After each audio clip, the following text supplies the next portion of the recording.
ఓం సాయిరామ్. సాయి భక్తులందరికీ నమస్కారం అండి. అందరూ ఎలా ఉన్నారు ఫ్రెండ్స్? మన సాయినాథుని దయ వల్ల అందరూ బాగుండాలని మనస్ఫూర్తిగా కోరుకుంటూ ఈ వీడియోని అయితే స్టార్ట్ చేస్తున్నాను. ఇక ఈ రోజు వీడియోలో బాబా గారు ఏం చెప్తున్నారంటే, తల్లి ఇది నీ కంటపడిన వెంటనే విను. ఉదయానికి నీకు ఒక అద్భుతం జరిపిస్తానమ్మా. ఇది వినగానే నువ్వు ధన్యవాదములు బాబా అని నువ్వే నా దగ్గరికి వస్తావు. నిర్లక్ష్యం చేయకుండా వెంటనే విను బిడ్డ, ఆనందిస్తావు తల్లి అని బాబాగారితో చెప్తున్నారండి. మరి బాబాగారు మనకి ఏం చెప్పబోతున్నారో, ఆ అద్భుతం ఏంటి అనేది మనం ఇప్పుడు బాబాగారి మాటల్లోనే విందామా. తల్లి, ఈ రాత్రికి నీ సాయి చెప్పేది పూర్తిగా విని నీ సాయి మాటలు అర్థం చేసుకోమ్మా. ఉదయానికి తప్పక నీకు ఒక అద్భుతం జరిపిస్తాను. కొంచెం గమనిస్తూ ఉండు తల్లి. ఇప్పుడు నువ్వు ఏదైతే కోరుకుంటున్నావో అది నీ చేతిలో పెడతాను. నేను నిన్ను ఎప్పటి నుంచో ఎన్నో సంవత్సరాల నుంచి చూస్తున్నాను కదా.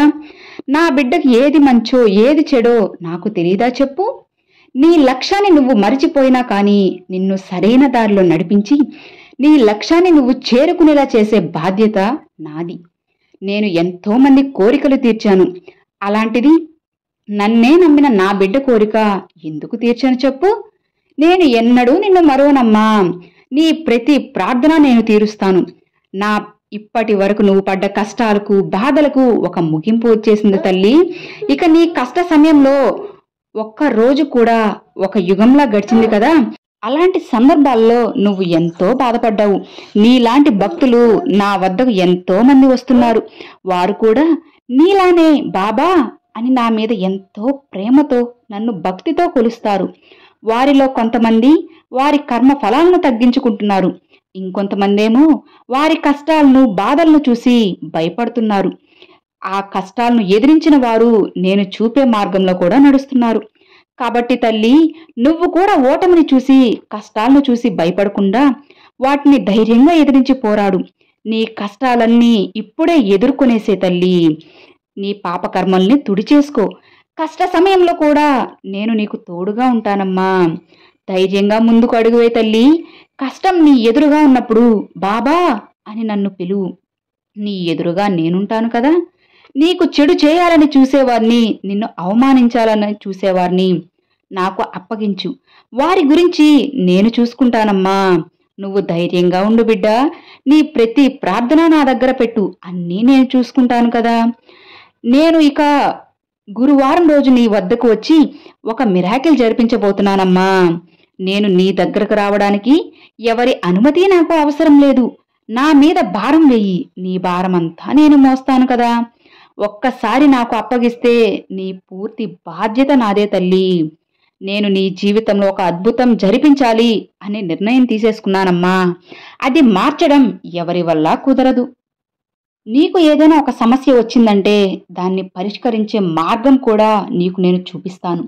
కానీ నువ్వు ఆ సమస్య వచ్చిందని దాని గురించే ఆలోచిస్తూ నేను చూపించే పరిష్కారాన్ని నువ్వు చూడడం లేదమ్మా. ఇలా నువ్వు వీటన్నిటినీ దాటి వస్తే ఇక నీ జీవితంలో అంతా ఆనందమే, అంతా శుభమే తల్లి. ఒక్కొక్కసారి నీ ప్రయత్నంలో విజయం రాకపోతే నీ జీవితం మీద నీకే విరక్తి చెందింది కదా. అలా విజయం రానప్పుడు ఇంకొకసారి నువ్వు ఎందుకు ప్రయత్నించడం లేదు? అది జరుగుతుందా లేదా అనే ఆలోచనలోనే ఉన్నావు. అలా ఎప్పుడూ ఆలోచించకు తల్లి. నువ్వు చేసే పనిలో ఇక అంతా నీకు విజయమే. కాబట్టి ఇక నీ ప్రయత్నాలు ఆపకు.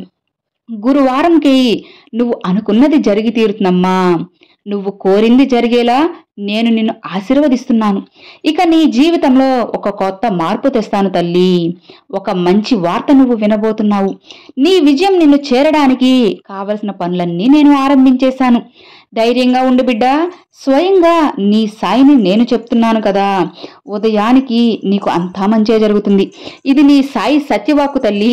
తప్పక జరిగే తీరుతుంది. నీ సాయి మాటలు అర్థమయ్యాయి కదా. ఇక ఆనందంగా ప్రశాంతంగా నిద్రించు బిడ్డ. ఉదయానికి నీ కోసం ఒక మంచి వార్త ఎదురు చూస్తుంది. ఆనందంతో స్వీకరించు తల్లి. నీ ఉదయాన్నే ఆనందంగా మొదలుపెట్టు. అంతా మంచే జరుగుతుంది తల్లి అని బాబాగారితో చెప్తున్నారండి. చూశారు కదండి, ఈ రోజు బాబాగారు పంపిణీ మంచి సందేశం మీ అందరికీ నచ్చింది అని అనుకుంటున్నాను. నచ్చితే ఒక చిన్న లైక్ చేయండి. మరికొంతమంది సాయి భక్తులకు షేర్ చేయండి. ఫస్ట్గా మన ఛానల్ చూసే వాళ్ళు సబ్స్క్రైబ్ చేసి సపోర్ట్ చేయండి friends. Thanks for watching. Om Sairam.